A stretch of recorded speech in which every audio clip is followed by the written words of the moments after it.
Bonjour Philippe Stolst, merci de bien vouloir répondre à nos questions. Donc je fais une rapide présentation de votre parcours. Vous avez d'abord été journaliste, mais vous l'on connaît principalement en tant que producteur. Vous êtes le cofondateur de GiveSense et Live Production.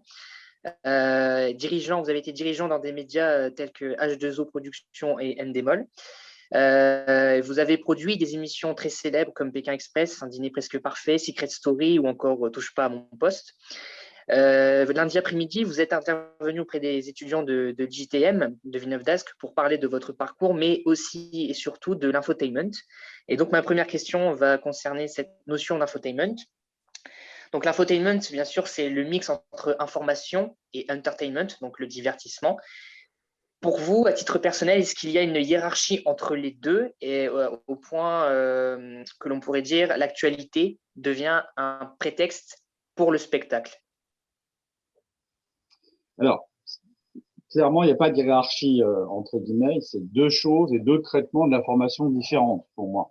C'est ce que j'ai essayé en fait aussi de vous présenter au sens la formation reste de la formation, il y a un cadre à formation comme le 13h, comme le 20h par exemple, qui sont des institutions. L'infotainment, c'est vrai qu'on est à la limite quand l'information en fait devient un show entre guillemets. Il y a comment on peut traiter la formation autrement d'une manière peut-être plus populaire et pas populiste, et qui va toucher très certainement un autre public que celui du journal, par exemple, traditionnel, effectivement. Donc, je mettrais même séparément les deux, même s'ils sont dans le genre, on va dire, divertissement pour la partie infotainment. Mais je n'aime pas, moi, mettre un top, un top de 5, on va dire, sur l'un ou l'autre. D'accord. L'un des objectifs de l'infotainment, c'est de permettre au grand nombre, aux téléspectateurs, d'avoir accès du coup à ce type nouveau d'information avec donc ce format. Parfois, les téléspectateurs deviennent journalistes eux-mêmes grâce par exemple aux réseaux sociaux où ils réagissent notamment.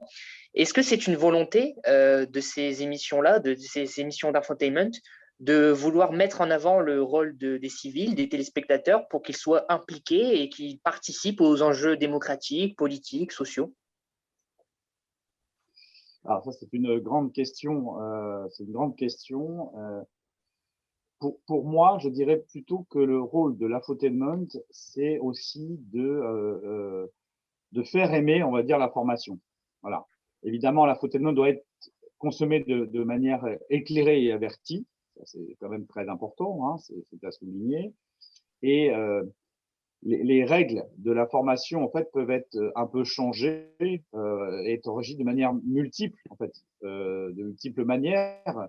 Donc le fait de présenter une information peut-être avec un ton abordé par un ton peut-être plus humoristique ou à travers les talks par exemple en fait amène sûrement peut-être le citoyen à une autre réflexion que la consommation pure d'une information qui arrive par le canal entre guillemets du journal pour donner le côté télévisuel en fait du terme va peut-être permettre effectivement aux citoyens d'avoir une autre analyse, en tout cas de faire son analyse différemment. Et c'est en ça que vous parliez des réseaux sociaux. Aujourd'hui, je suis moi-même un média. Pourquoi? Parce que j'ai ça, en fait, hein, tout simplement. Je donne moi-même de l'information. Est-ce que j'ai vérifié cette information, comment et pourquoi? Ça, c'est un autre problème. Mais si moi je la consomme par l'écran télévisuel, je vais effectivement avoir, et je sais ce que je vais voir, hein, aussi ne pas oublier en fait toujours cette démarche-là, je vais voir en fait que cette information, je vais pouvoir moi peut-être la digérer autrement. Et justement, vous nous parliez des talk shows. Quand on regarde un peu les programmes, que ce soit Touche pas mon poste, Quotidien, ou C'est à vous, les présentateurs, Anne-Elisabeth Lemoine, Cyril Hanouna, Yann Barthès, demandent souvent de réagir avec le hashtag de l'émission, hashtag quotidien, hashtag TPMP. Il y a vraiment un fort appel à réagir sur les réseaux sociaux de la part des présentateurs. Comment définiriez-vous le lien entre l'infotainment à la télévision et le monde des réseaux sociaux? Est-ce que ça fonctionne ensemble? Est-ce que l'infotainment a forcément besoin des réseaux sociaux pour vivre? Alors, je dirais d'abord que l'infotainment, en fait, mobilise. Voilà. Ça, c'est, je pense, le plus important dans ce que vous me posez comme question. Il mobilise. Et pour mobiliser, il faut qu'il y ait aussi réaction. Donc, l'audience, elle n'est plus passive, en fait, face au flux d'informations.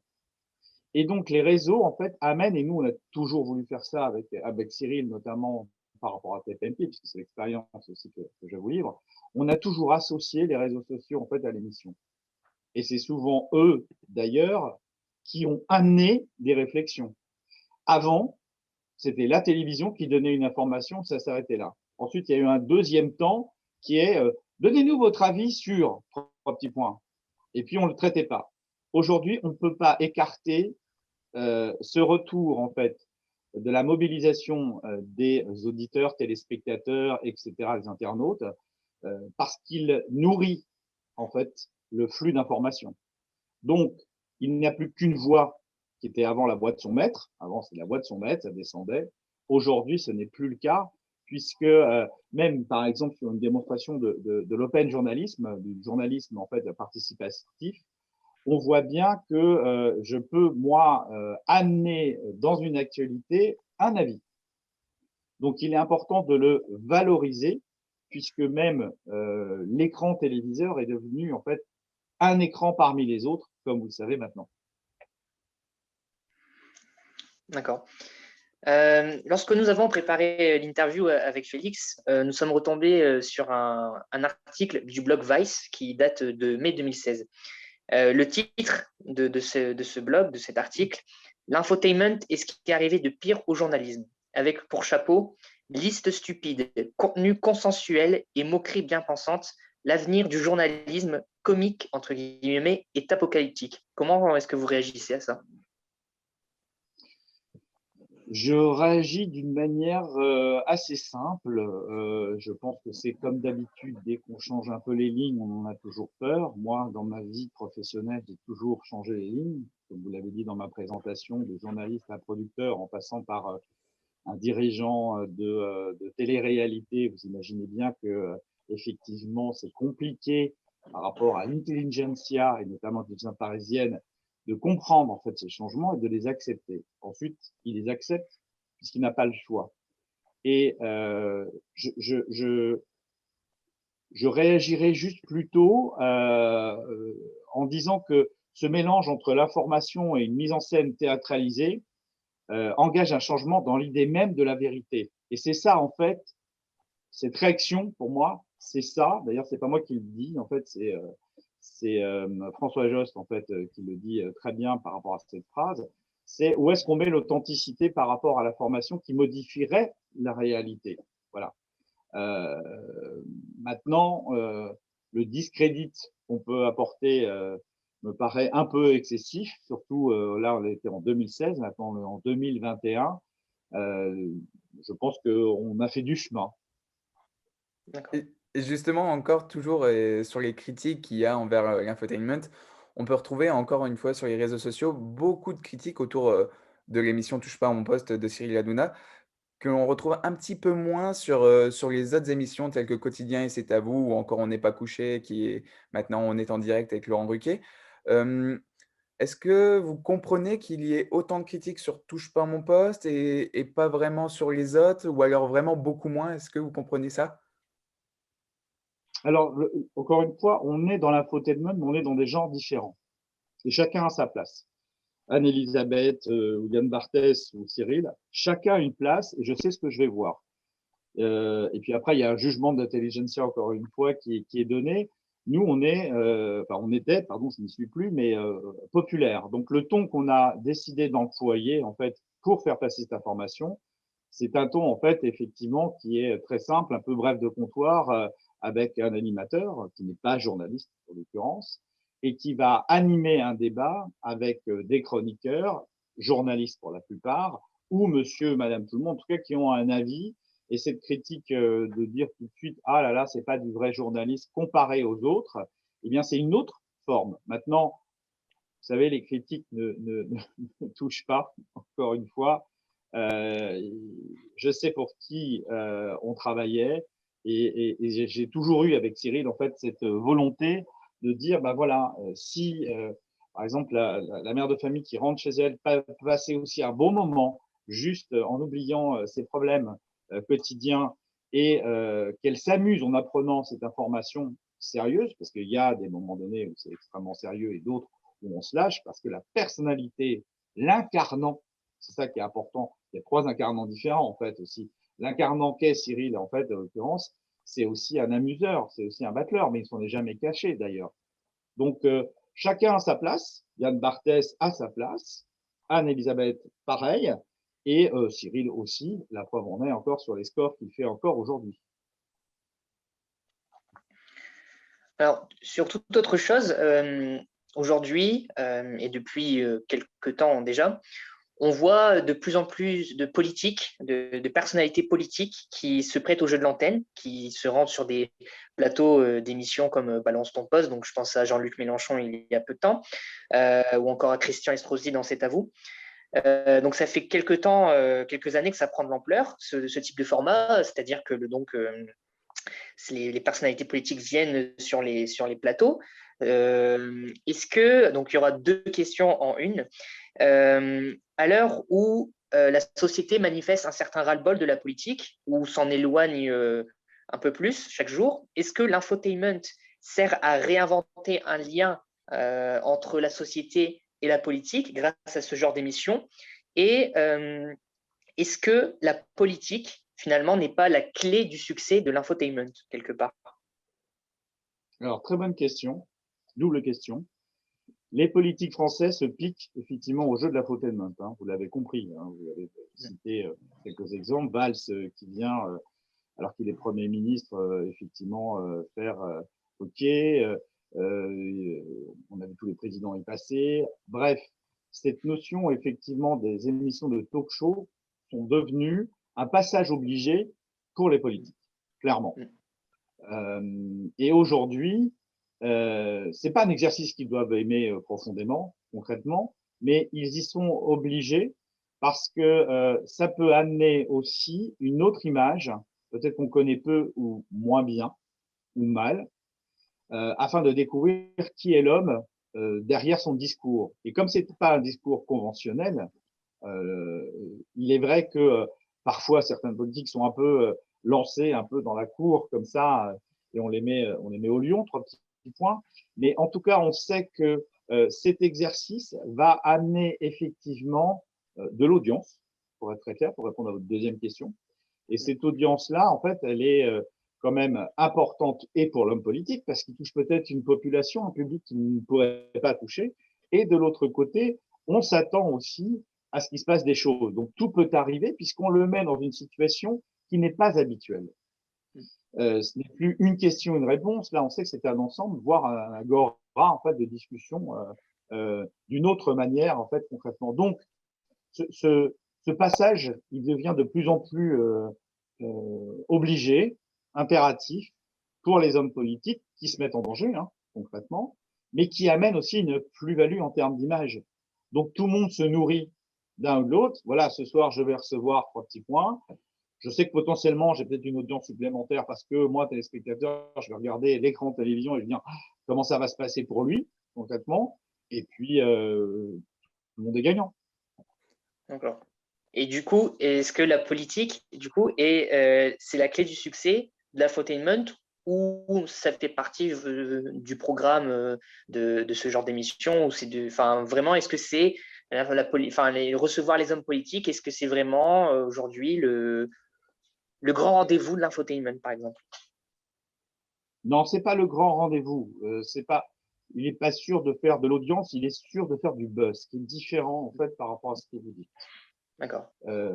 Ça change en fait en disant tiens, je vais recevoir Mélenchon. Vous avez cité l'exemple de Mélenchon dans TPMP. Il est sûr qu'on se dit qu'il va se passer des choses, de recevoir Mélenchon dans TPMP, recevoir Mélenchon chez Yann Barthès ou recevoir Mélenchon chez Anne-Elisabeth. C'est 3 profils différents. Il est sûr que Mélenchon lui-même dans son comportement, si on prend cet exemple-là, hein, il y en a d'autres, va être différent dans les 3 cas.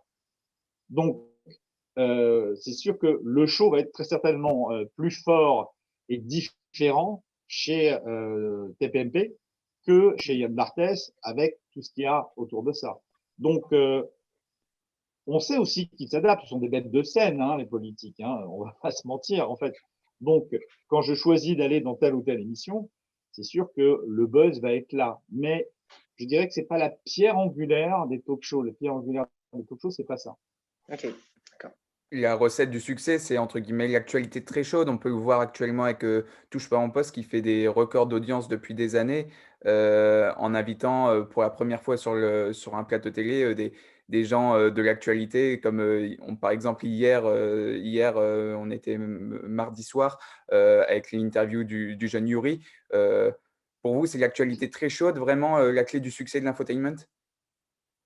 Oui, je pense qu'il faut être très proche de ce qui se passe quotidiennement. On vient de subir le Covid, on parlait du Covid. Enfin, on va pas mettre ça de côté. Quel impact ça a? D'ailleurs, si on ne touche pas à mon poste, il y a une évolution. On parlait que de médias dans un premier temps pendant des années. Et naturel, parce que pourquoi, pardon, des médias, pourquoi on avait choisi cet axe-là? Parce que à la machine à café, on parlait, tiens, t'as vu telle émission, tiens, etc. Dans les bars, c'est pareil. Tiens, t'as vu le nouveau Dals, Danse avec les stars ou le Vox, etc. Puis petit à petit, on s'est aperçu qu'il fallait qu'on élargisse aussi euh, les, les, euh, les intérêts du public. Et donc, il est clair que si vous voulez avoir un peu d'audience, là c'est une clé, par exemple, en revanche, bah, il faut être proche de l'actualité. On ne peut pas être complètement décalé. Ce qui vient de se passer et l'interview, bah là c'était une interview exclusive qu'a eu en fait Cyril de ce garçon et de savoir en fait ce qu'il en était après. Il est vrai qu'on était très en attente de savoir comment ces déclarations allaient être faites. Et c'était pas un show à ce moment-là. On était bien dans de l'information. On était bien dans la communication, entre guillemets, d'un élément en disant comment ça s'est passé pour vous d'une autre manière, parce que Cyril n'est pas un intervieweur au sens journalistique du terme, mais c'est un intervieweur tout court de les mêmes questions que moi je me pose demain sur comment vous avez vécu les choses, est-ce que, trois petits points, et on a appris des choses, on a appris réellement des choses. Enfin, pour conclure cet entretien, pour vous, en général, l'infotainment se porte-t-il bien en 2021 en France? Alors, l'infotainment, en fait, d'abord est de plus en plus reconnu comme un genre. Et ça, c'est pour moi, c'est très important. On peut discuter en fait sur ce genre, mais il est de plus en plus en fait mis en valeur euh, par rapport en fait à l'écran télévision. Hein, je parle évidemment. Hein. Et d'ailleurs, dans certaines émissions, on peut se demander aussi que si par exemple l'heure du pro n'est pas de l'infotainment en fait aujourd'hui dans une discussion, alors qu'on est sur une chaîne continue d'information, etc., etc. Donc, on voit que ce genre infotainment a sa place dans les talks concrètement, mais aussi sur les chaînes en fait d'information continue et bien autres. Donc, je pense que on se posera plus cette question de est-ce que c'est du journalisme ou pas à partir du moment où on a compris aussi la grille de lecture de ce qu'on va voir.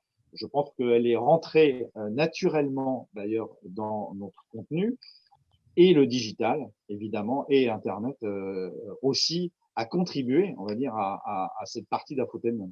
Et donc, justement, vous me parlez d'Internet. Quel est l'avenir pour vous de l'infotainment? Ah, je pense que surtout ça va se développer sur le digital. En tout cas, ça va continuer à se développer sur le digital. Pour moi, clairement, c'est une source d'information intéressante. Encore une fois, à bien lire en grille de lecture, qu'est-ce que je vais chercher par rapport en fait à ça. Et je pense qu'il y a plein de talents d'ailleurs qui sont déjà sur le digital. Ce qui veut pas dire que ces talents iront sur la télévision. Hein. D'ailleurs, chacun a son média et je trouve que c'est bien parce que pourquoi? Parce que c'est un autre public aussi, encore une fois. On est proche de son public et le résultat, il est là par les audiences. Si on doit mesurer les audiences, effectivement, dans ce côté succès, ben là, on voit bien que l'explosion, en tout cas, est présente sur le digital, clairement. Parfait. Merci beaucoup, Philippe Stokes, d'avoir répondu à nos questions en cette matinée. Merci beaucoup. Merci à vous. Merci à vous.